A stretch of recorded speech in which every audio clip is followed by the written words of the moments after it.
Ang itatanong Lagi po kung halimbawang nagkis ka na, anong gagawin mo sa bagong Jerusalem? sa tanong po, Brother Ernie, tatanong ko lang po.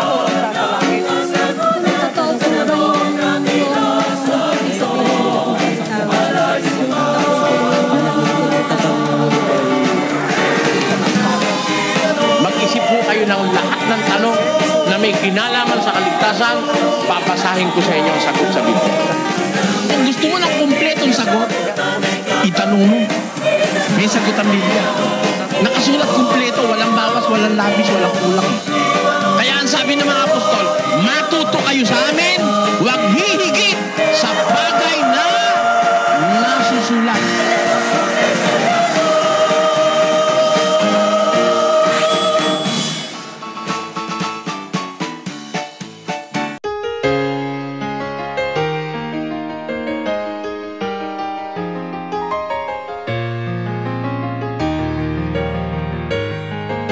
Tama po ba ang paggamit ng mga pastor ng title na Reverend Pastor?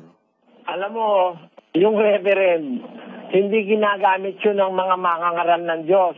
Wala kang mababasang mangangaral ng Diyos nagpatawag ng reverend. Wala nun. Bawal kasi ni Kristo. Gumamit ka ng kung ano-anong mga title na hindi naman niya allowed. Meron lang tayong pantawag sa ating mangangaral, sa kapatid. Ang sabi sa Mateo 23:8 hanggang 9, pakinggan mo ang nakasulat. Datapwat kayo'y huwag patawag na rabi, sapagkat iisa ang inyong guro at kayong lahat ay magkakapatid. Sa Ilocano, ang sabi diyan, Ngem saan kay kuma amanagan tirabi, tamay may salaeng timanursuruyo, ket da kay amin agkakabsat kayo. ayon. So ang magkakapatid, ang tawag, agkakabsat kayo. Magkakapatid kayo. Hindi tayo dapat patawag na rabbi or teacher or master or sir. Alam niyo, yung sir, master, teacher, lord, magkaka-synonymous yan sa Old English. Those things are synonymous. Biblically speaking, to ask people or to oblige people to call you sir, lord, or master, or teacher is prohibited by the Bible. Even Christians are prohibited by God to call anybody a father. Let us read verse 9. And call no man your father upon the earth, for one is your Father which is in heaven. Let us put that in Ilocano. Ket awan tinaganen niyo ti amayo ito'y rabaw ti daga. Tamay maysa ti amayo, isu nga adda sa dilangit. Ayan. Kung ang pagtawag ang pag-uusapan, the way of calling fellow Christians, ang pagtawag kapatid. Agkakabsat kayo, magkakapatid kayo. Wala yung reverendo na yun. Alam mo kung bakit? Yung reverend sa Bibliang English, isang beses lang ginamit yon. Ginamit yan sa pangalan ng Diyos, hindi sa pangalan ng tao. Basahin natin ang 111 verse 9 of the book of Psalm. He sent redemption unto his people. He hath commanded his covenant forever. Holy and reverend is his name. You see? Holy and reverend is his name. Ang kanyang pangalan ay reverendo. Yung pangalan ng Diyos. So sa Biblia, ang tinatawag na reverendo, yung pangalan ng Diyos, hindi tao. Basahin natin ang 111 verse 9 sa Ilocano, sa Tagalog, at saka sa Kastila. Pakibasa. Imbaon na ti pan nakasubbot iti ilina. Imbilin na nga agnanayon ti intulag na. Santo ket madaydayaw tinagan na. Yung katumbas ng reverend ay madaydayaw sa Ilocano. How does it go in Tagalog? Siya'y nagsugo ng katubusan sa kanyang bayan. Kanyang iniutos ang kanyang tipan magpakailanman. Banal at kagalang-galang ang kanyang pangalan. Ayan, kagalang-galang ang kanyang pangalan. Reverendo o kagalang-galang ang pangalan ng Panginoon Diyos. Let us put that in Spanish. And it says, redención ha enviado a su pueblo. Encargo para siempre tu pacto. Santo y reverendo es su nombre. Señor, ang reverendo, yung pangalan ng Diyos, masamang diwa ng tao yun na patawag siyang reverendo. Ang reverendo, ginagamit lang sa Biblia, sa Diyos.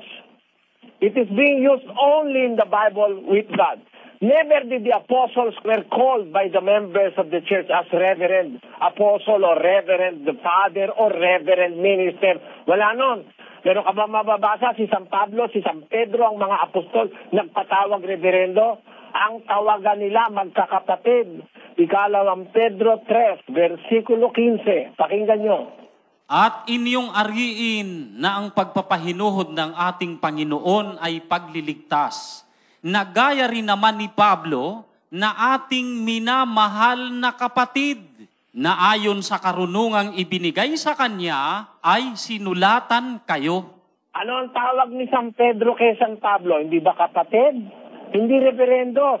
Miski yung mga taong sumasampalataya, ang tawag nila mga kapatid. Pakinggan nyo sa Gawa 2:36. Pakatalastasin nga ng buong angkan ni Israel na ginawa ng Diyos na Panginoon at Kristo itong si Jesus na inyong ipinako sa krus. Nang marinig nga nila ito, ay nangasaktan ng kanilang puso at sinabi kay Pedro at sa ibang mga apostol, mga kapatid, anong gagawin namin? Basahin natin sa Ilocano yan. Amum nga rod nga awan dua-dua ti amin na balay ti Israel. Aday ito'y Jesus nga inlansayo iti krus. Inaramid ti Dios nga apo ken Kristo. Ket idi mangegdaday toy napaladingitan ti puso da. Ket kinudada kada Pedro ken kadagiti daddu mga apostol, lalaki a kakabsat anya ti aramiden mi. Ayon, kakabsat, hindi reverendo. Yan. So ang tawag ng mga unang Kristiyano sa kanilang sarili, magkakapatid sila. Kaya hindi kami nagpapatawag reverendo. Biblia ang sasagot. Itanong mo kay Soriano. Yung speaking of tongues po, tatanong ko po yan. Naintindihan niyo po? Hindi nga po eh. Dapat po ganito gawin doon sa unang Korinto 14:27. Sabi po ay ganito, kung nagsasalita ang sino man ng wika, maging dalawa o huwag higit sa 3 at sunod-sunod, at ang isa'y magpaliwanag. Tatapwat kung walang tagapagpaliwanag, ay tumahimik siya sa iglesia. Bagay po pala ron pinatahimik nyo na lang. Wala naman nakakaintindi sa sinasabi niya. Sabi ng Diyos, pag magsasalita, dapat may magpapaliwanag kung ano yun. Kung walang magpapaliwanag o mag-i-interpret, tahimik na lang dapat. Englishin nga natin yan, Brother Joseph. If any man speak in an unknown tongue, let it be by 2, or at the most by 3. And that by course, and let one interpret. But if there be no interpreter, let him keep silence in the church. You see that? Tumahimik lang pagka wala magpapaliwanag, hindi na dapat magdadaldal nung kung ano-ano na yun. Alam nyo kasi, kadaldal ka ng daldal, wala naman nakakaintindi. Pati nga yata yung nagdadaldal, di rin niya naiintindihan anong sabi nun sa Biblia? Kung hindi mo naiintindihan yung pinagsasasabi, sino kinakausap nun? Pakinggan nyo, diyan pa rin sa Korinto. 14:9 ng unang Korinto, gayon din naman kayo, kung hindi ipinangungusap ninyo ng dila ang mga salitang madaling maunawaan, paanong matatalos ang inyong sinasalita? Sapagkat sa hangin kayo magsisipagsalita. Pagka pala wala nakakaintindi, parang kang sasalita sa hangin Nagsasalita ka sa hangin, wala nakakaintindi. Tumahimik ka na lang kung walang mag-i-interpret Diba? Ganun po yun, kapatid. Biblia ang sasagot. Itanong mo kay Soriano. Speaking of tongues po. Opo. Kasi hindi ko po maintindihan. Nabasa ko po kasi pag nag-speaking tongues yung tao na may ng Espiritu Santo na iintindihan mo yung mga salita na sinasalita niya kahit hindi yun ang language na... Kayo yung nag-i-speaking tongues sa inyo, naiintindihan niyo po? Kaya po tinatanong ko. Kasi hindi naman sila nag-i-speaking in tongues, nagkukunwari lang sila nag-i-speak. Para lang kunyari, meron silang Spirit Santo. Kung ano mga ganon, kinakabisado.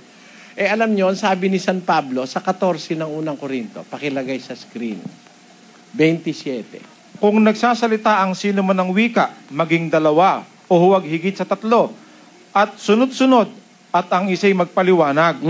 Datapot kung walang tagapagpaliwanag, ay tumahimik siya sa iglesia. Dapat may interpreter If any man speak in an unknown tongue, let it be by 2 or at the most by 3, and that by course let one interpret. But if there be no interpreter, let him keep silence in the church. Tumahimik ka na lang, wala naman nakakaintindi. Shut your mouth. Daldal ka ng daldal, wala nakakaintindi. Kanino ka nagsasalita? Unang Korinto, pakilagay sa screen. Gayon din naman kayo, kung hindi ipinangungusap ninyo ng dila ang mga salitang madaling maunawaan, paano matatalos ang inyong sinasalita? Sapagkat sa hangin kayo magsisipagsalita. Basahin na sa English. So likewise ye, except ye utter by the tongue words easy to be understood, how shall it be known what is spoken? For ye shall speak into the air. Sinabi na pag walang makakaintindi, shut your mouth. Yun po ang nasa Biblia, kapatid. Biblia ang sasagot. Itanong mo kay Soriano. What is the Christian principle in his belief? If you believe as a Christian, you will base your belief in the Scriptures or in the Bible. And we are not allowed by our Lord Jesus Christ to believe anything foreign in the Bible or anything outside of the Bible. Let us read from 1 Corinthians chapter 4, verse 6. And it says, "And these things, brethren, I have a figure transferred to myself and to Apollos for your sakes, that ye might learn in us not to think of men above that which is written." So, we must not learn things that is above or far above that which is written. We must only learn from what is written in the Christian Scriptures. Let us read James chapter 1, verses 6 up to 8. And I read, it says, "But let him ask in faith, nothing wavering. For he that wavereth is like a wave of the sea, driven with the wind and tossed. For let not that man think that he shall receive anything of the Lord. A double-minded man is unstable in all his ways." That is very clear. A double-minded man is unstable in all his ways. Ang taong may dalawang akala, walang tiyaga sa lahat niyang ginagawa. We must not be double-minded when we are Christians. So, to be exactly a Christian as the Bible provides, we must obey the laws of Christianity in its entirety. Nothing more and nothing less. Being double-minded is not being favored by the Scriptures. If we are double-minded, then we are not qualifying as Christians in ourselves.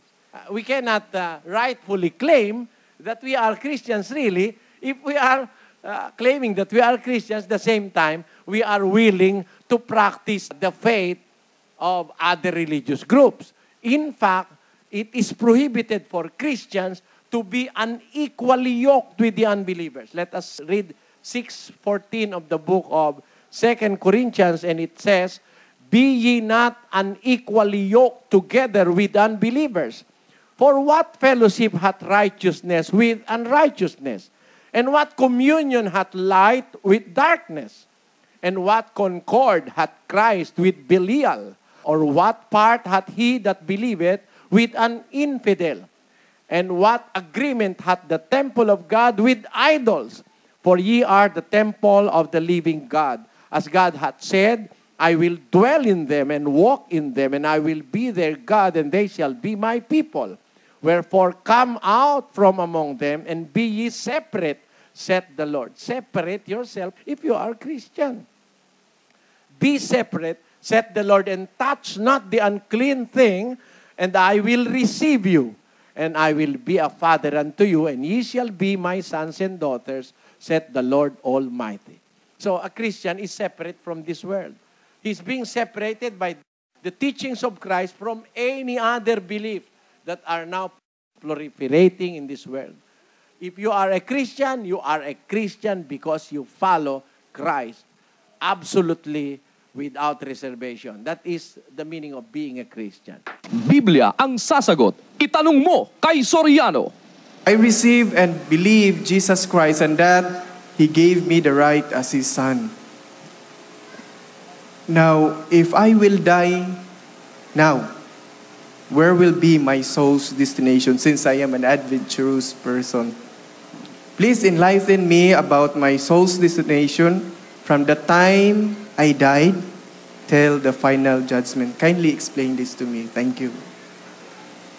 Let us consider first the circumstances about your person. Where are you now? Are you now under the stewardship of Christ? Are you now a follower of Christ? You see, Christ, He is in paradise right now. And His disciples or His believers shall also be in paradise. But how can you be considered as a disciple or a real believer of Christ? Let us read 8:31 of the book of John. And it says, Then said Jesus to those Jews which believed on Him. These were Jews who really believe on Christ. And He said unto them, If ye continue in my word, ye are my disciples indeed. Yan. Sa Bisaya, ang pagkakasabi, ganito. Busa mingon si Jesus sa mga Hudyo ngaming tuo kaniya. Kung kamo managpabilin sa akong pulong, nan matuod gayod nga kamo mga tinun-an ko. Ayan. To be a real disciple of Christ, kailangan you have to continue in the word. Hindi po pwede na naniniwala ka lang. Because these Jews really believe in Him. But He said unto them, to the Jews who believed on Him, if ye, the word if there is conditional. If you will not, then it will be the other way around. But if you continue in my word, ye are my disciples indeed. And the disciples of Christ were promised by Christ to be with Him in paradise. So, you have to assess yourself first. Where are you going? Where are you headed to? Where is your soul bound to go?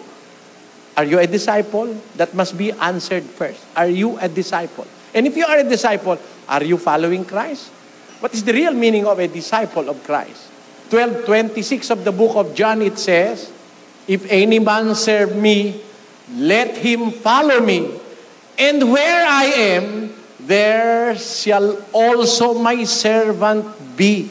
That's the condition. Where I am, there shall also my servant be. How can you consider yourself as a servant if you are following Christ? So, to follow Christ is not just to say, I will follow Him wherever He may go. Lararan, lararan, laran. Meron ganun eh. Are you going to follow? Babae ka. Example, you are a woman. Are you going to follow Christ? Then hear this.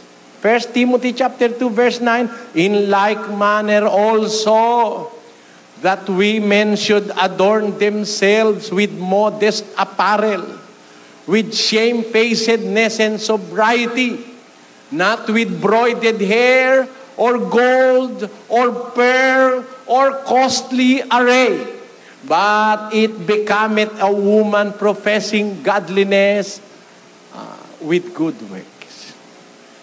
Are you a woman follower of Christ? Then you must be found in this situation.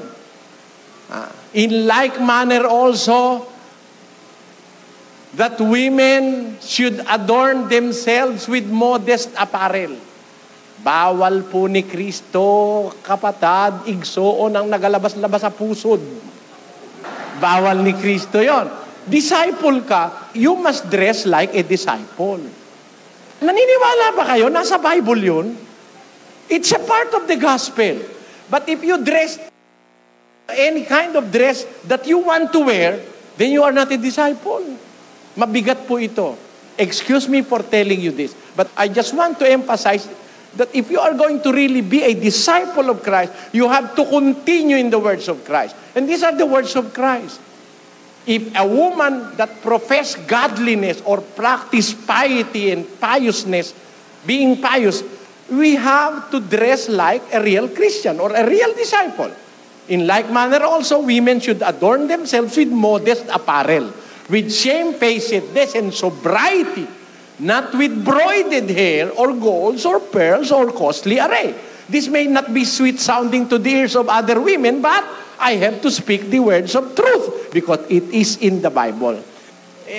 Sa damit na damit pa lang, marami nang hindi papasa ngayon eh. Labas ang pusod, labas ang hita, labas dito. Ano pa ngayon ang mangyayari sa mundo? Kaya ngayon maraming rape.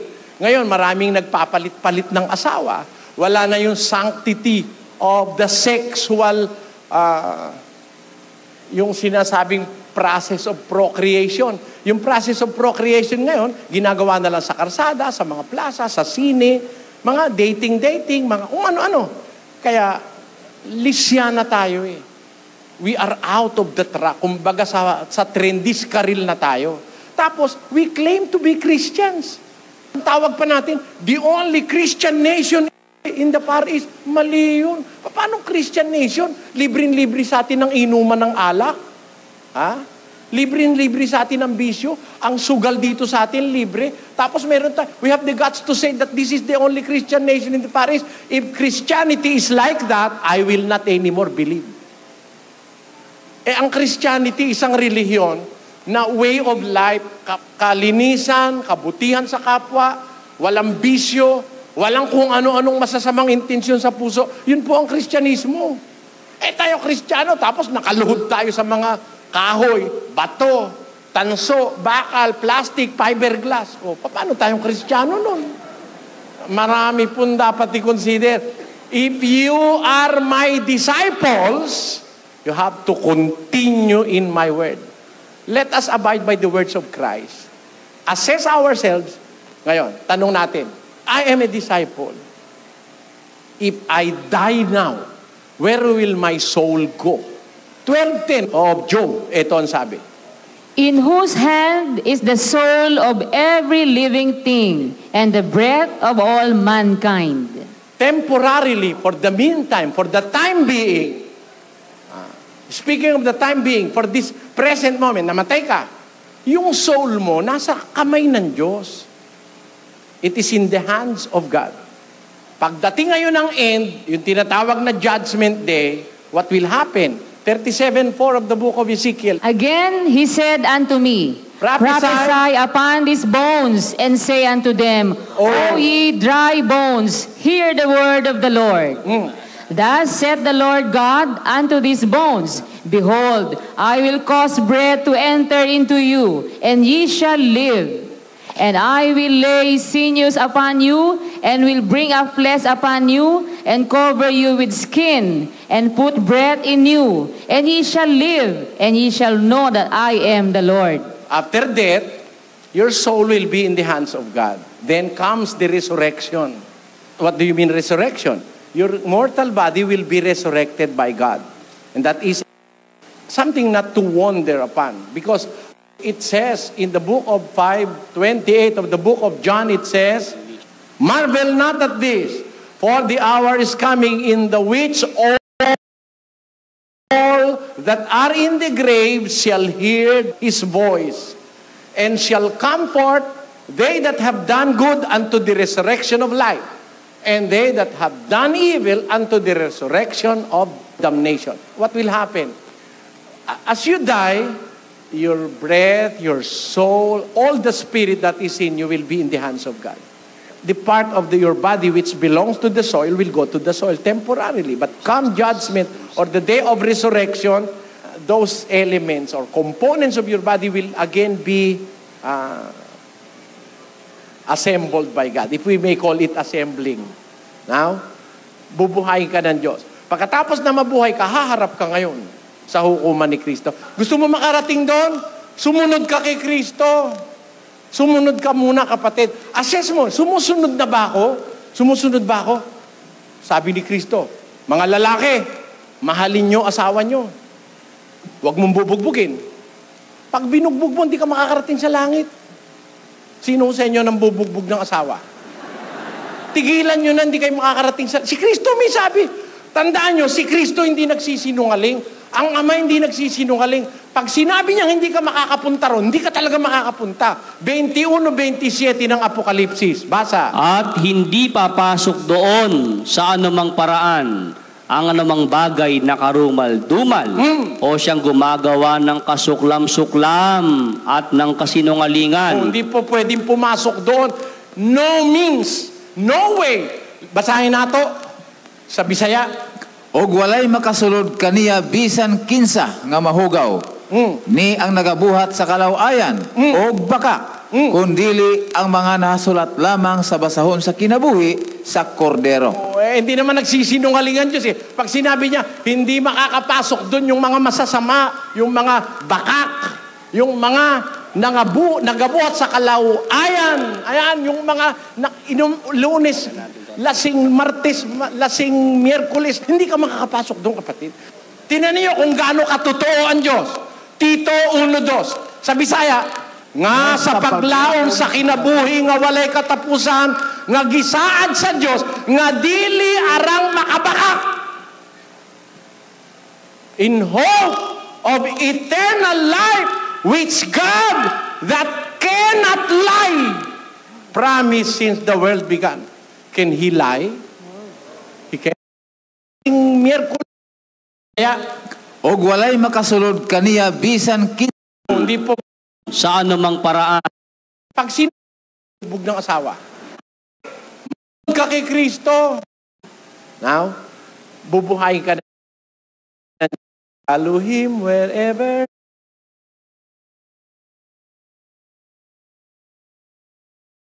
He may go.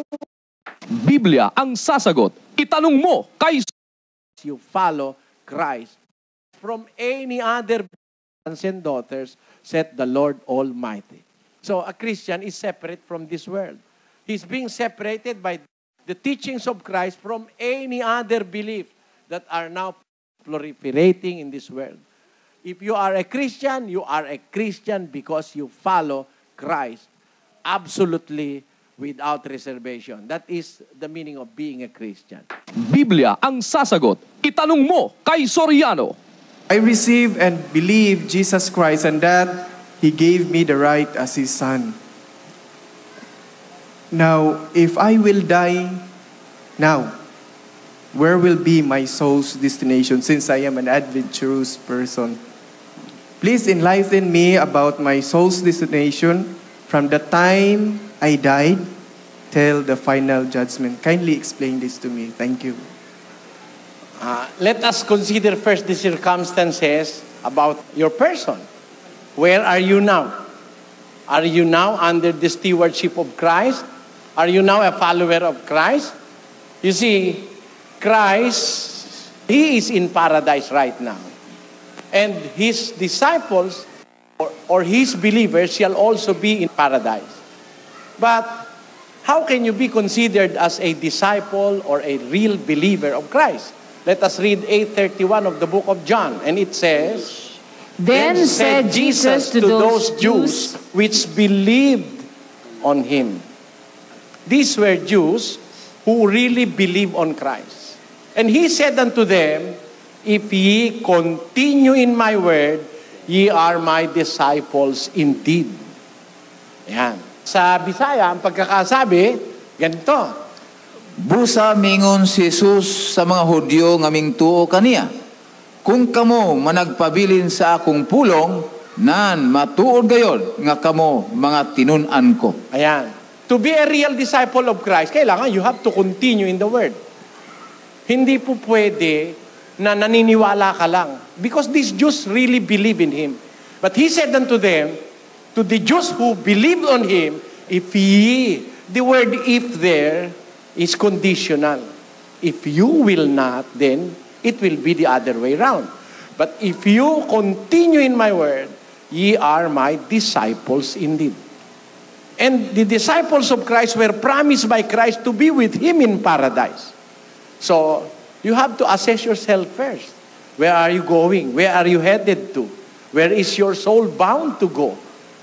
Are you a disciple? That must be answered first. Are you a disciple? And if you are a disciple, are you following Christ? What is the real meaning of a disciple of Christ? 12:26 of the book of John, it says, if any man serve me, let him follow me.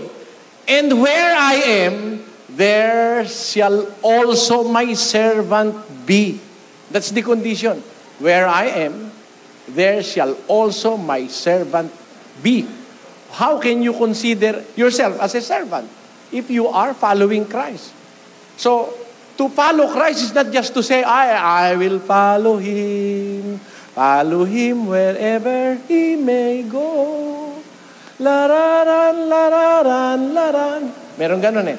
Are you going to follow? Oh, babae ka. Example, you are a woman. Are you going to follow Christ? Then, hear this. 1 Timothy chapter 2, verse 9, in like manner also, that women should adorn themselves with modest apparel, with shamefacedness and sobriety, not with broided hair, or gold, or pearl, or costly array, but it becometh a woman professing godliness with good works. Are you a woman follower of Christ? Then you must be found in this situation.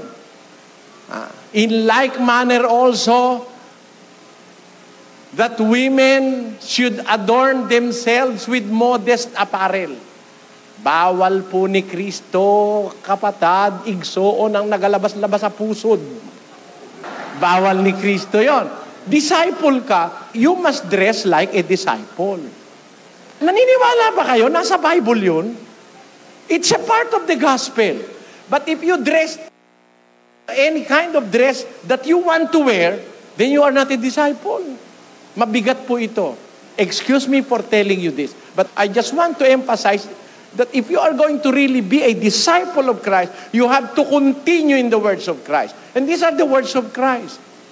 If a woman that profess godliness or practice piety and piousness, being pious, we have to dress like a real Christian or a real disciple.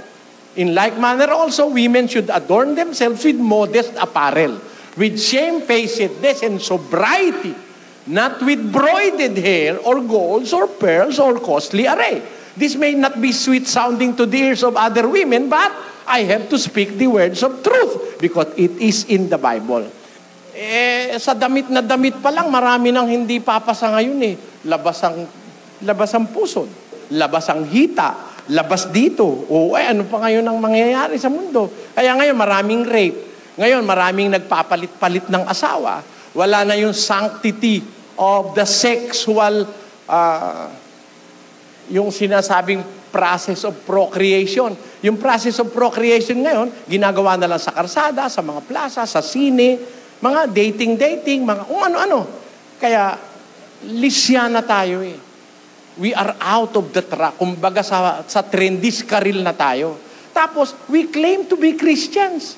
Ang tawag pa natin, the only Christian nation in the Far East. Mali yun. Paano Christian nation? Libre-libre sa atin ng inuman ng alak. Libre-libre sa atin ang bisyo.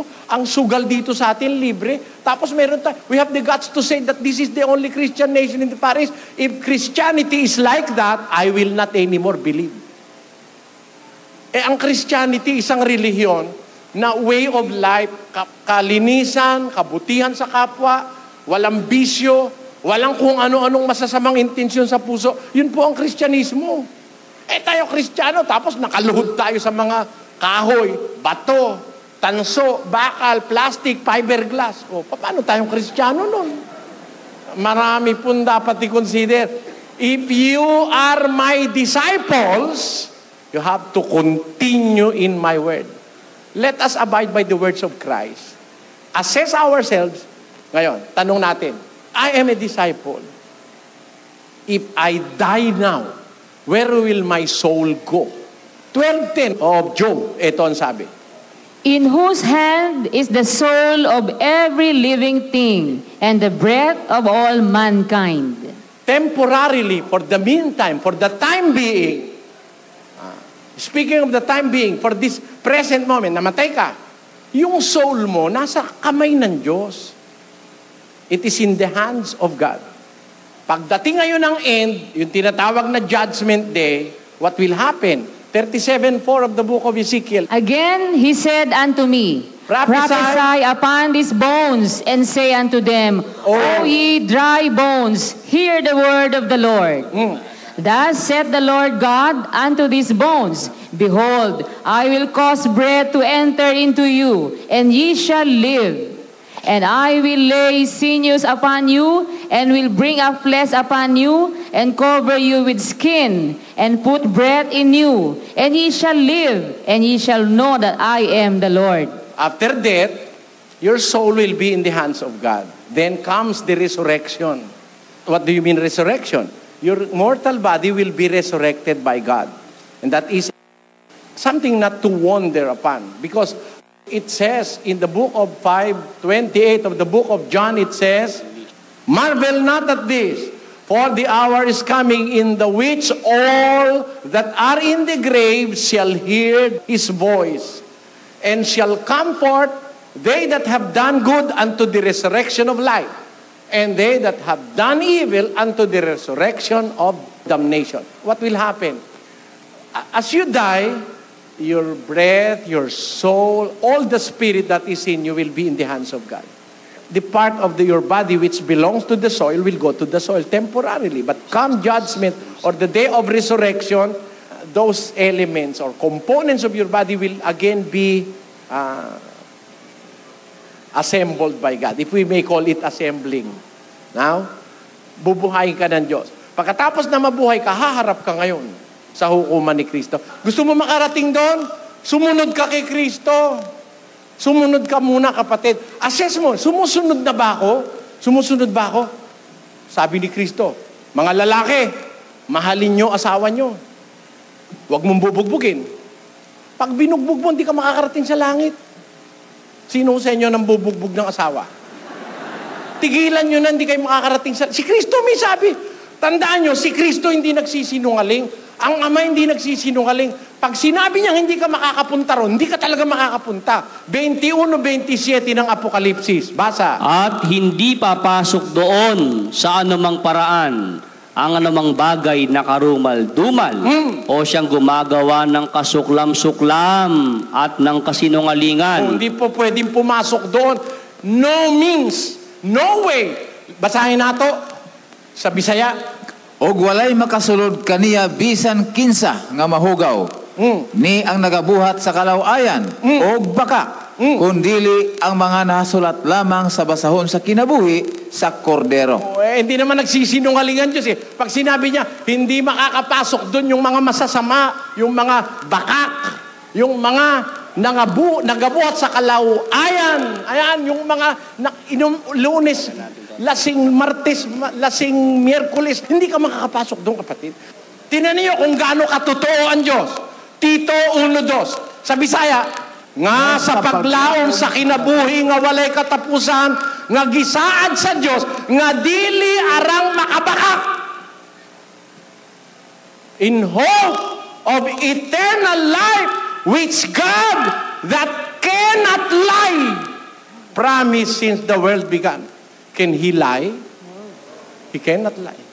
Hindi pwedeng magsinungaling. Sabi ng Diyos, hindi makakapasok doon ang lasenggo. Hindi naman kita hinahatulan. Mahal nga kita, kaya ko to sinasabi. Sabi niya, sugarol ka, hindi ka makakapasok doon. Ano? Pagka puro kalayawan ang ginagawa mo, puro makamundong bagay, hindi ka raw makakapasok doon. Ang may sabi nun, ang Diyos na hindi pwedeng makabakak. He is a God that cannot lie. He is a God that cannot lie. Basahin natin ang Hebreo 6. That by two immutable things in which it was impossible for God to lie. Is it possible for God to lie? It was impossible for God to lie. Pag sinabi ng Diyos, totoo yun. He cannot lie. It was impossible for him to lie. Sabi sa Bisaya, 6:18, nga pinaagi sa duha ka butang nga dili mabalhinon nga tungod kanila dili gayud mahimo nga ang Dios magbakak. Kita mo? Dili mahimo nga ang Diyos magbakak. It is impossible for God to lie. Lahat ba ng bagay magagawa ng Diyos? Meron siyang hindi magagawa. Isa dyan ang magsinungaling. Hindi siya pwedeng magkasala o gumawa ng kasalanan. Hindi siya pwedeng mang-api. Sasabihin mo lahat mang magagawa ng Diyos. Pwede bang ang Diyos hindi maawa? May awa ang Diyos. Gagawin niya yun kung gusto niya. Pero para sabihin mo, pwedeng magsinungaling. Pati Diyos, dinadamay niyo sa kasinungalingan niyo. Sa Biblia po, sabi ni San Pablo, ang Diyos hindi maaaring magsinungaling. Kaya yung sasabihin natin, omnipotente es Dios omnipotente. Ang Diyos makapangyarihan sa lahat. Lahat magagawa niya. Hindi totoo lahat magagawa ng Diyos. Mali ang perception mo sa Diyos mo. Ang Diyos ko, hindi pwedeng bumalik. Hindi pwede siyang umabante. Gusto mo talata? Santiago 1:17. Basa. Ang bawat mabuting kaloob at ang bawat sakdal na kaloob ay pawang buhat sa itaas na bumababa mula sa Ama ng mga ilaw na sa Kanya'y walang pagbabago ni anino man ang pag-iiba. Tanyo? In Him, there is no shadow of turning or there is no variableness. Sa Griego po ang ginagamit dyan, yung salitang paralogy. Basta ilagay natin sa screen. Paralogy. From a compound of G3844, transmutation of pressure orbit that is figuratively fickleness, variableness. Walang transmutation sa Diyos. He cannot be lesser now or more tomorrow. No. He is always like that. Hindi siya pwedeng ma-diminish, hindi pwede siyang madagdagan, hindi pwede siyang mabawasan, hindi siya pwedeng magbago. Ganun ang Diyos ng Biblia. Hindi siya pwedeng magsinungaling. Lagi siyang tapat, lagi siyang totoo. Naintindihan mo na ba, kapatid? Thank you po, Brother Eli. Salamat po. Biblia ang sasagot. Itanong mo kay Soriano. Sa aking pananaliksik, may hindi po ako gaanong maunawaan na narinig. Ayon po sa aking narinig ay ang kamatayan, ang kabayaran ng kasalanan. No, He is always like that. Hindi siya pwedeng ma-diminish, hindi pwede siyang madagdagan, hindi pwede siyang mabawasan, hindi siya pwedeng magbago. Ganun ang Diyos ng Biblia. Hindi siya pwedeng magsinungaling. Lagi siyang tapat, lagi siyang totoo. Naintindihan mo na ba, kapatid? Thank you po, Brother Eli. Salamat po. Biblia ang sasagot. Itanong mo kay Soriano. Sa aking pananaliksik, may hindi po ako gaanong maunawaan na narinig. Ayon po sa aking narinig ay ang kamatayan, ang kabayaran ng kasalanan. Ngayon kung ang kamatayan, ang kabayaran ng kasalanan, ibig po ba sabihin, kung mamatay ang isang pusakal, nakabayad na ng kasalanan? Mali po ang pakahulugan sa talata na yon. Ang pakahulugan nila, yung kamatayang pisikal ng tao. Alam nyo, meron lang isang kamatayan ang maibabayad sa kasalanan. Alam nyo kung alin yon? Yun po yung kamatayan ni Kristo. Hindi kamatayan mo, hindi kamatayan ko, hindi kamatayan natin. Yung kamatayan ni Kristo, sapat pong magbayad sa kasalanan natin. Kasi pinatay siya na wala naman siyang kasalanan. Kaya tinubos niya tayo. Ang ibig sabihin, imbis na tayo ang parusahan, siya ang pinarusahan dahil sa ating kasalanan. Pakinggan nyo sa 2 Korinto, ganito po ang ating mababasa sa 5:21. Yaong hindi nakakilala ng kasalanan ay kanyang inaring maisala dahil sa atin, upang tayo'y maging sa kanya'y katwiran ng Diyos. Nakita nyo? wala namang kasalanan pero inari niyang may sala dahil sa atin. So tayo'y tinubos. Imbis na tayo ipako sa krus dahil sa ating mga kalukuhan sa buhay, ang naipako yung walang kasalanan. Kaya natubos niya. Pinatay siya sa krus. Yung kamatayan niya po ang pinambayad niya sa ating kasalanan. Kasi binili niya tayo sa Diyos Sa Apokalipsis 5:9. At sila'y nangag-aawitan ng isang bagong awit na nagsasabi, ikaw ang karapat-dapat na kumuha ng aklat at magbukas ng mga tatak nito, sapagkat ikaw ay pinatay at binili mo sa Diyos ng iyong dugo ang mga tao sa bawat angkan at wika at bayan at bansa. Ayan, yung sinabi niya, binili, si Kristo ang bumili. Siyempre, pag bibili ka, may pambayad ka. Ngayon, ang sabi ng Biblia, ang kabayaran ng kasalanan na yung kamatayan. Hindi po yung kamatayan mo yun. Ang kamatayang makakabayad ng sapat sa kasalanan, yung kamatayan ni Kristo. Sapagkat siya ang bumili ng ating kasalanan, ang ipinambili niya yung kanyang kamatayan, yung kanyang dugo, yung kanyang sakripisyo. Yun ang sapat na pambayad. Pero, halimbawa, pusakal kang magnanakaw, tapos namatay ka lang, bayad na? Hindi ka pa bayad nun. Mananagot ka pa sa paghukom nun. Haharap ka sa hukuman ng Diyos, kahit sino ka pa. Haharap ka sa harap ng hukuman ng Diyos. Magbabayad ka sa Diyos. Pero para wag kang magbayad, habang buhay ka pa, ang offer ni Kristo, sumampalataya ka sa Kanya. Pag sumampalataya ka sa Kanya, masasakop ka ng Kanyang pagtubos at yung kasalanan mo, sapat na mababayaran nung Kanyang kamatayan. Yun ang ibig sabihin doon, kapatid. Biblia ang sasagot. Itanong mo kay Soriano. Ano daw po ang ikapo sa atin? Wala tayong ikapo. Yung aral na ikapo, batas yan sa panahon ni Moises sa Israel. Yung pagbibigay ng 10%. Yun ang batas sa panahong Israel. Basahin natin ang Hebreo 7:5. At katotohanan ang mga sa anak ni Levi na nagsisitanggap ng katungkulang saserdote ay mayroong utos na kumuha ng 10% bahagi sa bayan ayon sa kautusan, sa makatwid ay sa kanilang mga kapatid, bagamat ang mga ito ay nagsilaba sa mga balakang ni Abraham. Yan. Ang katotohanan dyan, yung mga anak ni Levi na tumatanggap ng katungkulang pagkasaserdote ay mayroong kautusan na kumuha ng 10% bahagi sa bayan. Sa English, ang sabi dyan, and verily they that are of the sons of Levi, who receive the office of the priesthood, have a commandment to take tithes of the people according to the law, that is, of their brethren. You see, they are taking tithes from their brethren according to the law, those who are in the sons of Levi who are receiving the office of the priesthood.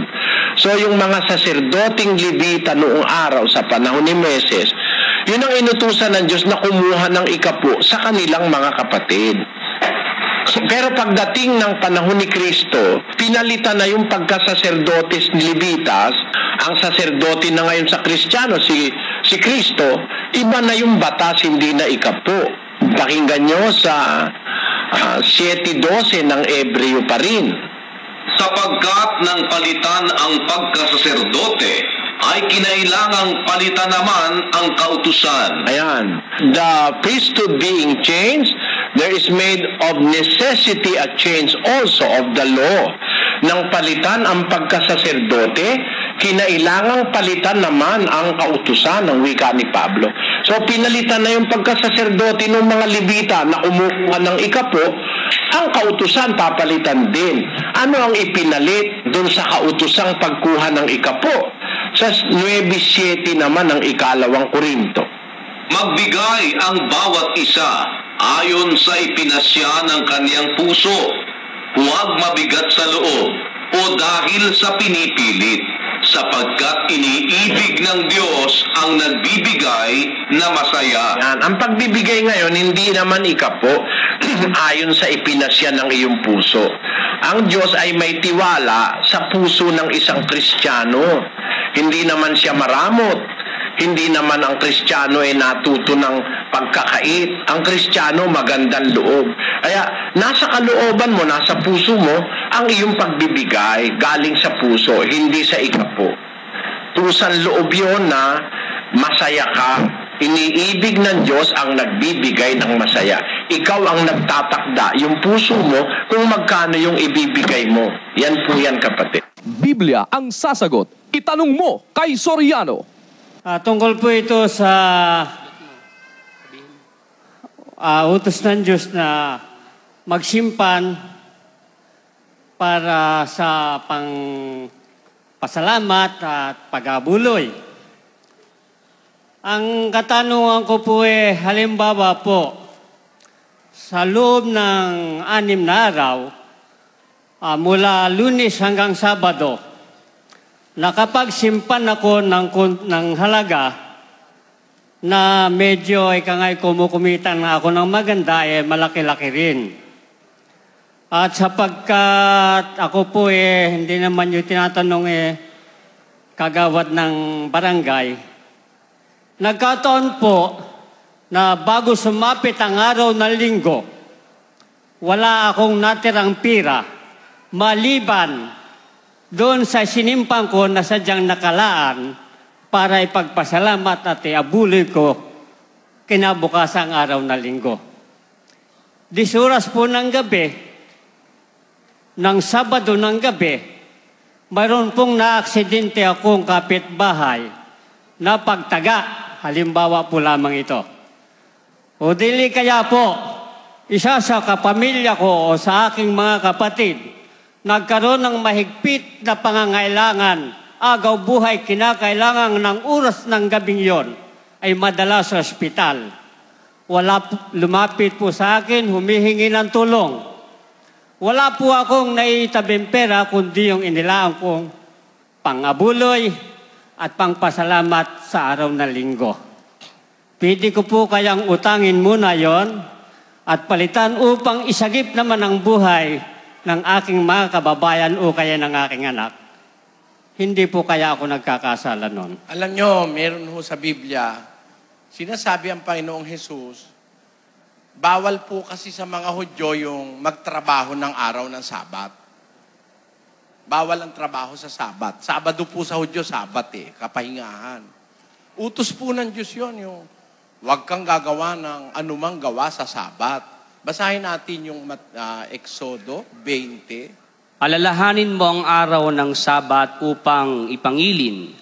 6 na araw na gagawa ka at iyong gagawin ang lahat ng iyong gawain. Ngunit ang 7 araw ay Sabat sa Panginoon mong Diyos. Sa araw na iyan ay huwag kang gagawa ng anumang gawa. Ayan, bawal po ng Diyos gumawa ng anumang gawa pag Sabat. Pero pagka may emergency, kahit na malabag tuloy yung utos na yun pag may nahulog na tupa sa balon halimbawa, nahulog yung tupa, malulunod sa balon. Ay, Sabat ngayon, bawal gumawa ng gawa. Mamatay ka riyan. Ganun ba ibig sabihin nun? Pakinggan nyo nangyari sa panahon ni Kristo. Mateo 12:11. At sinabi niya sa kanila, sino kaya sa inyo na kung mayroong isang tupa na kung mahulog ito sa isang hukay sa araw ng Sabat, ay hindi ba niya aabutin at hahanguin? Gaano pa nga ang isang tao? Gaano pa nga isang tao na may halaga kaysa isang tupa? Yung isang tupa, araw ng Sabat, nahulog sa bangin. Hahanguin mo yung pantaong mahulog sa hukay, kahit magkasala ka na dun sa pangingili ng Sabat, basta mahango mo naman yung isang tao. Mahalaga kasi ang isang tao kapatid. Ganun po. Salamat. Salamat po. Kasi po nung itanong ko yun, kung mo raw nakalaan sa Diyos, kasalanan na raw po yun. Kahit may mamamatay, huwag kong pakikialaman. Naging katuwiran ko po, kung maraming buhay ang ililigtas ko, baka ang natanong nyo yung mga ministrong mas mahalaga ang pera kaysa buhay. naging sagot ko nga po, kung magiging kasalanan ko sa Panginoon, napakialaman ko yun lang para sa Kanya na hindi sadya ko naman kukunin, kundi utangin ko lamang at papalitan ko rin. Laan ako Kaya nga po ganun ang sagot ko dahil sabi nyo, sabi ko po nga laan ako lumutong ang likod sa impyerno. Kung yun lang ang magiging dahilan ng kaya ako magkakasala. Marami pong salamat at naanawa ko na. Sa bagay, maaaring hindi nyo inaasahan yung sagot ko dahil sabat yung sagot ko. Iba naman sa tanong nyo eh. Pero meron diwang gano'n na mahalaga po ang isang tao sa Diyos. Kaya mas mahalaga sa pera. Ngayon, sabi nila kasi, uutangin lang naman daw nila, di naman nila didispalkuhin eh. Nauunawaan ng Diyos yun, lalo na kung anak mo yan eh, di ba? Sa ibang iglesia, bawal yun. Ngayon, sa atin naman, naunawaan ng Diyos yun. Lalo na, hindi naman kayo namin kasama, kapatid. Hindi pa nyo naririnig yung buong doktrina. Siyempre, dapat malaman nyo muna yung mga fundamental. Biblia ang sasagot. Itanong mo kay Soriano. Ang itatanong ko lamang po, kasi matagal na po ako nakikinig sa inyo, mga ilang taon na, pero may mga bagay na pag-agam-agam pa ako sa mga napapakinggan ko po sa iyo. Ang itatanong ko lamang po doon po sa Mateo 23:23. Kung pwede po pakibasa po sa magandang balita. Sa aba ninyo, mga eskriba at mga farisiyo, mga mapagpaimbabaw, ibinibigay ninyo ang ikapo ng gulaying walang halaga, ngunit kinaliligtaan ninyong isagawa ang lalong mahahalagang aral sa kautusan, ang katarungan, ang pagkahabag, at ang katapatan. Tamang gawin ninyo ang mga ito, ngunit huwag naman ninyong kaliligtaang gawin ang iba. So, alam ko po na yung ikapo ay hindi nyo na po, yung paniniwala nyo po ay hindi na ipinapatupad. So, batay po sa akin pong pinag-aralan doon sa binasa, sa Mateo 23:23, ano po ang sinasabi doon ng ating Panginoong Jesucristo na tamang gawin ang mga bagay nito? Ang ikapo, sa pagkakaalam ko po, ang ikapo, pero ano po ang ibig niya pong sabihin na tamang gawin ang mga bagay na ito, pero may kinakaligtaan kayong higit na mas mahalaga? Yan lamang po. Alam mo kapatid, pag gagamit tayo ng talata, dapat i-analyze natin, titignan natin kung saan galing. Ang mga eskriba at pariseo, dinatnanan ni Kristo yan. Dapat mong malaman, si Kristo 3 taon lang sa lupa ang mahigit na nangaral. Yung unang 30 taon niya, nagugol niya yon sa pagkakarpintero habang naghahanda siyang mangaral. Nung dumating ang 30 taon, nag-umpisa siya, mga anyo 33 siya o 33 taon, pinatay na siya at pumalik na siya sa langit. So, dinatnan niya ang mga eskriba at pariseo sa lupa. Yung mga eskriba at pariseo, yan yung mga mangangaral ng kautusan ni Moises. Yan. Yun ang dinatnan niya sa ibabaw ng lupa, mga eskriba at pariseo, nangangaral sa Israel. Ngayon, alam mo, nung nangaral na si Kristo, ang sabi niya doon sa 16 ng Lucas, ang kautusan at ang mga propeta ay nanatili hanggang kay Juan. Mula nooy, ang ebanghelyo ng kaharian ng Diyos ay ipinangangaral at ang bawat tao na pumapasok doon ay nagpipilit. Dapat sa nagbabasa ng Biblia, aware ka sa panahon. Dapat, alam mo yung mga panahunan ng Biblia. Kung halimbawa, magbabasa ka, hindi mo naman ikinukonsider yung panahon, magkakamali ka nga. Kagaya niyang paniwala mo, mali yan kapatid. Huwag ka magagalit, ano? Ang kausap ni Kristo, yung mga dinatnan niyang sumusunod sa kautusan ni Moises, mga eskriba at pariseo, tagapagtanggol ng kautusan ni Moises yan. Nakita niya ang kanilang trabaho, mahigpit sila pagdating sa ikapo. Mga eskriba at pariseo, nag-iikapo sila sa mga gugulayin, sa mga ani, sa mga kumino, mga bagay na halos wala ng kahalahalaga, istrikto sila sa ikapo. Pero pagdating doon sa katarungan, sa pagkahabag, sa pananampalataya, na lalong mahalaga kaysa ikapo, hindi nila ginagawa. Kaya, sinusumbatan sila ni Kristo. Sana ginawa nyo yan at huwag niyong pabayaang gawin yung mga iba. Yun namang paggawa niya, ang sabi doon sa magandang balita, Bibliang batayan mo, sabi, tamang gawin nyo yan. Tama yung ikapo eh. Batas ni Moses yun sa kanila eh. Hindi pa naman sila sakop ng Kristyanismo eh. Tamang gawin nyo yan, pero huwag niyong pabayaan yung mga iba. Ano ibig sabihin? Ang gusto ni Kristo pagsunod sa tao, yung buong kautusan susundin mo. Eh ang ginawa ng eskribas at pariseo, nag-iikapo sila. Maigpit sila pagdating sa kwarta. Pero pagdating doon sa katarungan at sa pagkahabag at sa pananampalataya, lenient sila, maluwag sila. Ayun, kaya yung nasa 23 ng Mateo, panunumbat yun ni Kristo sa kanila, hindi utos yun sa Kristiyano eh. Ang kausap niya, eskribas at pariseo. At yun ay dinatnan niya ng ginagawa ng mga eskribas at pariseo. Nagbibigay nga sila na ikapo eh. Dahil batas yun sa saserdotes Levitas sa panahon ni Moises. Basahin natin ang 7:5 ng Hebreo. At katotohanan ang mga sa anak ni Levi na nagsisitanggap ng katungkulang saserdote ay mayroong utos na kumuha ng 10 bahagi sa bayan ayon sa kautusan. Sa makatwid ay sa kanilang mga kapatid. Ang inutusan na kumuha ng ikapo, mga saserdotes Levitas. Yun nga yung dinatnan ni Kristong ginagawa ng mga eskribas at mga pariseo. Talaga may collection sila ng ikapo. Panahon ni Moises yan hanggang sa panahon ni Juan Bautista. Pero pagkatapos na si Juan Bautista, sa panahon na yun yung boundary, nag-umpisa ng mangaral si Kristo. At sa pangangaral niya, pinupunan niya yung mga maling ginagawa ng mga dinatnan niya, kasama na yung nag-iikapo. Ngayon, pagdating ni Kristo, nagturo siya ng ibang aral. Basahin natin ang 7:12 ng Hebreo. Sapagkat nang palitan ang pagkasaserdote, ay kinailangang palitan naman ang kautusan. Kaya dapat, alam mo yung panahon, merong palitan eh, merong amendment eh, may enmienda. Pagdating ni Kristo, natapos yung kautusan ni Moises, pati yung panahon ni Juan. Ayan. Kaya, nung mangaral si Kristo, pinupunan niya na yung maling practices ng mga dinat niyang saserdote, mga eskribas, mga pariseo.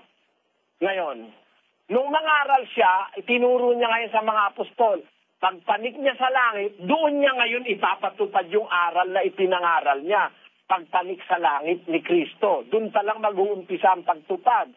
Basahin natin sa 1 ng Gawa, 1:2,8.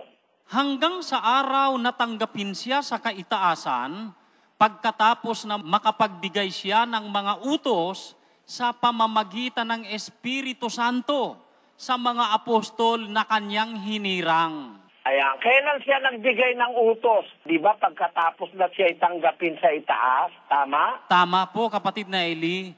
Kanino ibinigay ang mga utos ni Kristo? Ibinigay po sa mga apostol po na kanyang hinirang. Kailan ibinigay yung kabuuan ng utos? Noong siya po'y makaakyat na po sa langit, kapatid na Eli. Ayan, doon ngayon mag-uumpisa ang pagpapatupad ng utos ni Kristo. Yung pagbabago. Bakit ba nagbigay ng utos si Kristo? Kung yung utos ng panahon ni Moises, yun ang kailangan, magbibigay pa ba ng utos si Kristo? At kaya kailangang mag-utos siya, babaguhin nga niya yung kautusan hindi ba? Nang palitan ng pagkasaserdote, papalitan ng kautusan. So makakakita ka ng kapalit. Ikapu pa ba ang inutos ni Kristo? O may kapalit na paraan ng pagbibigay. Basahin natin ang 9:7 na 2 Korinto. Magbigay ang bawat isa ayon sa ipinasya ng kanyang puso. Huwag mabigat sa loob o dahil sa pinipilit, sapagkat iniibig ng Diyos ang nagbibigay na masaya. Ayun, maliwanag. Ang batas sa panahong Kristiyano, hindi na ikapu yan. Magbibigay ka ayon sa pasya ng puso mo Kung Kristiyano ka, dapat alam mo sasabihin sa iyo ni Kristo. Yung iba, nagpapakunwaring Kristiyano, ang kinukuha, yung sinasabi ni Kristo sa hindi Kristiyano na eskribas at pariseo. Ay, naku, malaking pagkakaligaw yung nasa isip mo, kapatid. Sabi mo, duda ka sa akin. Maliwanag naman ako magsalita, ba't ka magdududa?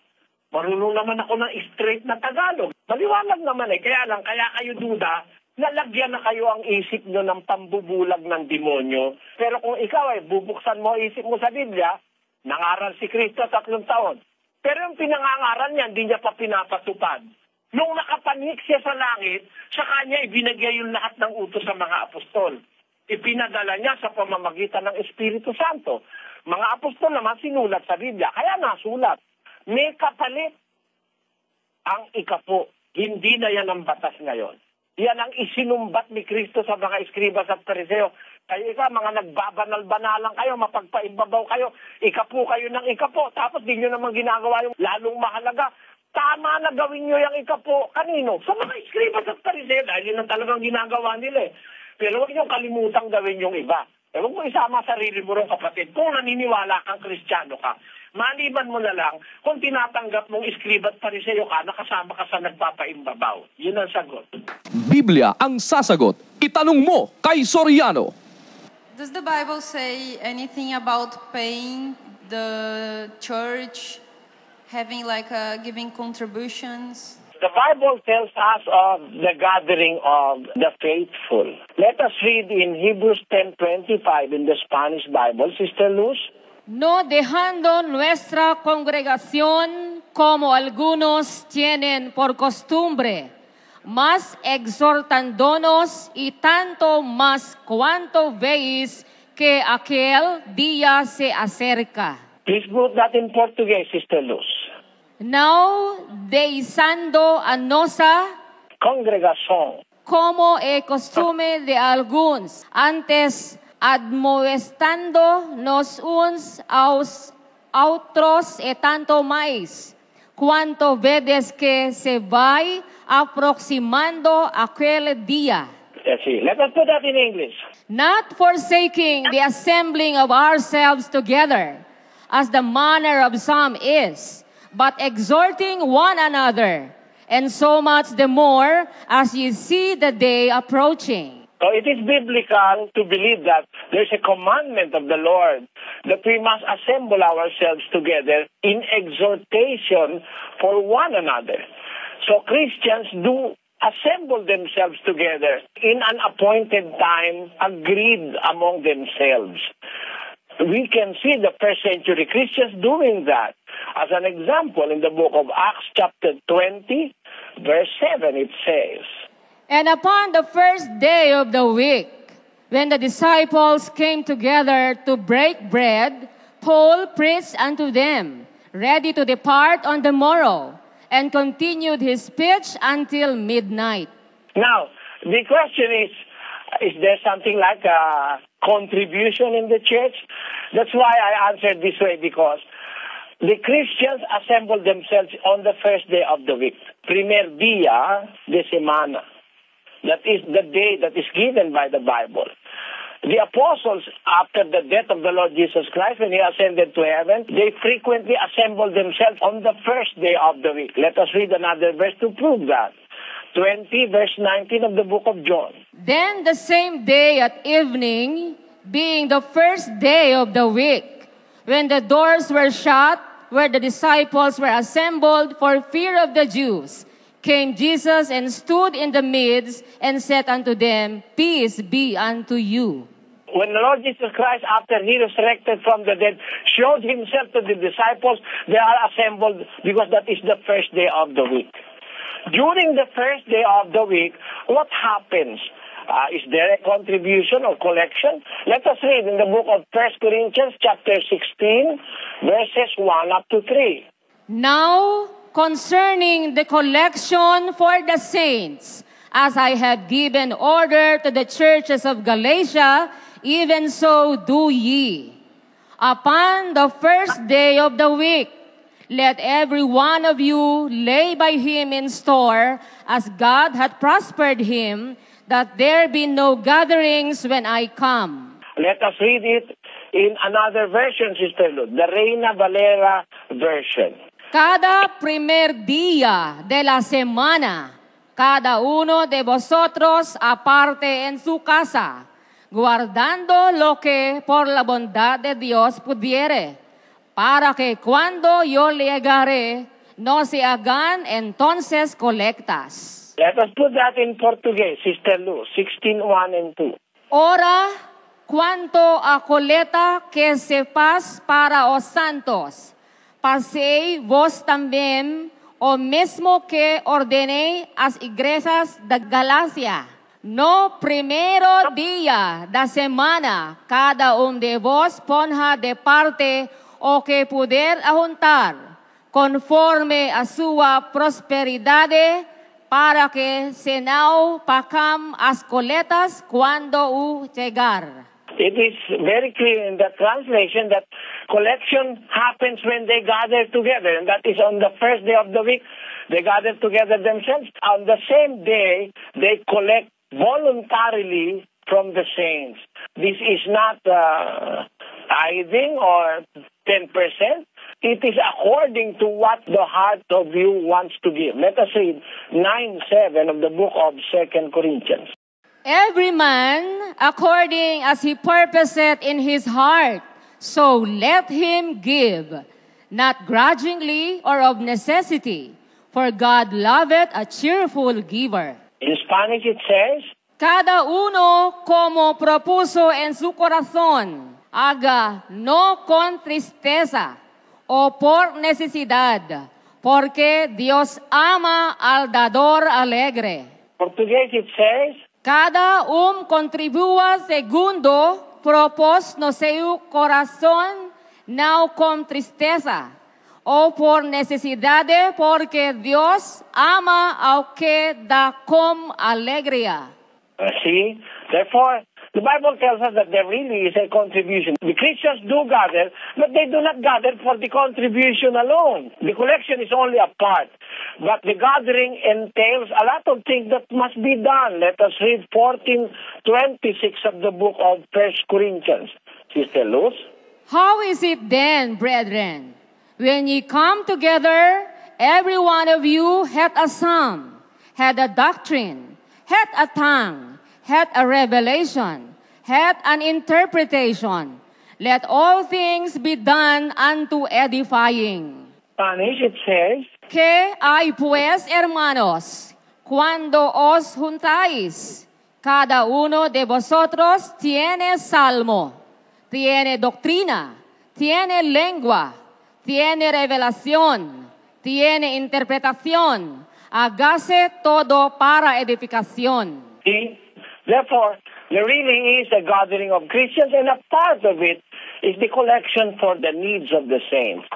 That is what the Bible says. It is very biblical. It is not a cheating doctrine. It is not illegal. We do that. We gather together ourselves on the first day of the week. We have a collection for the maintenance of the saints, because there are orphanages, there are works to do.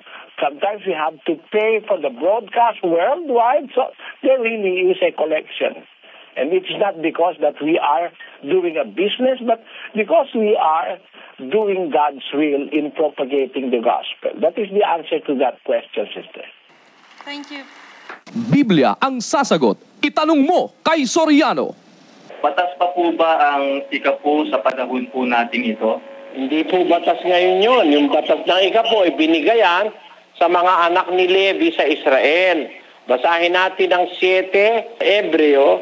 Ganito ating mababasa sa versikulo 5. Ang mga hinirang na saserdote sa mga inapo ni Levi ay inaatasan ng kautusan na kumuha ng ikapo mula sa mga Israelita.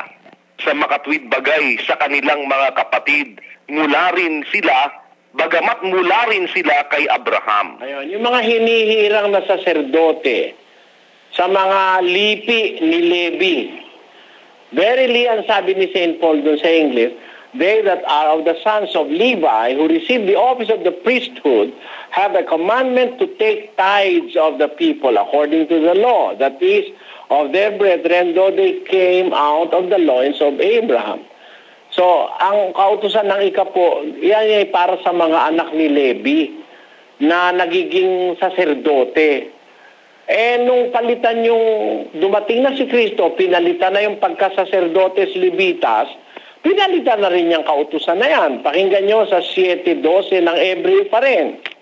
Sapagkat nang palitan ang pagkasaserdote, ay kinailangang palitan naman ang kautusan. Ayan. Nang palitan ng wika ang pagkasaserdote, ay kinailangang palitan naman ang kautusan. So, napalitan na rin yung kautusan na pagkasaserdotes ng mga Levita. Sila ang inutusang kumuha ng 10 na bahagi mula sa bayan sa mga Israelita. Sila ang binigyan ng Diyos ng karapatang to take tithes of the people, kumuha ng 10 sa kanilang mga kapatid na Israelita. Nung palitan na yung pagkasaserdote, pinalitan din ang kautusan ng pagkasaserdote. Kaya pagdating ni Kristo, inalis yung 10, kapatid. Ang pinalit, pakinggan mo sa 2 Korinto 9:7, ganito nakasulat. Magbigay ang bawat isa ayon sa ipinasya ng kaniyang puso, huwag mabigat sa loob o dahil sa pinipilit, sapagkat iniibig ng Diyos ang nagbibigay na masaya. Ayan, sabi diyan, magbigay ang bawat isa ayon sa ipinasya ng kanyang puso. O de wala nang 10 yan, ang pasya ng puso ang pinapabigay. Huwag mabigat sa loob o dahil sa pinipilit, sapagkat iniibig ng Diyos ang nagbibigay ng masaya. Sa English, ang pagkakasabi diyan, every man according as he purposeth in his heart, so let him give, not grudgingly or of necessity, for God loveth a cheerful giver. Ayon, ang sabi doon, according as he purposeth in his heart. So, it is based on the purpose and the intention of the heart that a Christian should give, not based on tithing, sapagkat inalis na nga yung kautusan ng pagkasaserdotes Levitas. Pagbalik o pagdating ng ating Panginoon so Kristo, pinalitan yung kautusan. Kaya nga pati yung tipan completely pinalitan yun Sa 8:13 ng Hebreo, ganito ating mababasa, kapatid. Doon sa sinasabi niya, isang bagong tipan, ay niluma niya ang una, datwat ang naging luma at tumatanda ay malapit ng lumipas. Ayon, nung sabihin niya yung isang bagong tipan ng wika, niluma niya ang una. Kaya wala na yun, yung una na yun, lumang tipan na. Ang dapat natin ngayong pagtuunan, yung bagong tipan. Doon sa bagong tipan tayo dapat magbatay ng kautusang dapat nating sundin. Yun nga ang ipinangaral ng mga apostol Sa 2 Korinto 3:6, ganito ating mababasa.